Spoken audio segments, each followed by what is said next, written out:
মাঝে মধ্যে আপনার আমার প্রচুর মাথা ব্যথা হয়।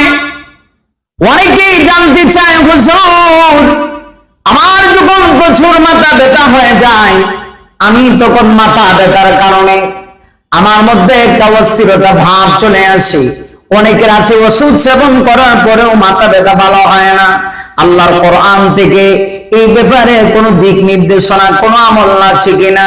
ভাইরা আমার, টেনশন নাই, আল্লাহর কোরআন হলো মুমিনের জন্য শিফা।